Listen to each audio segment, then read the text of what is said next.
back mga katambalan, mga hot topic and issue pag-usapan natin. Update po tayo kay Barbie Forteza na kung saan nga po ay nalalapit na ang pinali ng Beauty Empire. At bukas na nga po iyan na kung saan nga po ay aabangan ng lahat ang napakagandang pinali na magaganap sa Beauty Empire. Samantalang si Barbie naman po ay aabangan nga sa Cebu, sa Robinson's Galleria na kung saan nga po ay makakasama nitong si Barbie, si Sam Concepcion at iba pang mga cast ng Beauty Empire. At ito nga po ay ang Kapuso Mall Show. Ito po ay sa August 30 ng 4 p.m. na kung saan nga po ay makakasama ng mga taga Cebu, si Barbie at ang mga cast ng Beauty Empire. Samantalang sa latest post nga nitong si Barbie na inilabas naman ng kanyang stylist at kaibigan na si Janra ang ilang mga photos na kung saan nga po ay kuha ito sa close-up at sa BeautyCon 2025. Makikita naman doon sa mga photos na inilabas ni Janra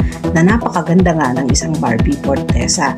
At suot nga ni Barbie ang isang purple dress na kung saan ay aurang-aura sa bawat photo na inilabas nga po ni Janra sa kanyang social media account. Makikita talaga ang kakaibang Barbie Forteza at utang na lutang ang kagandahan nito.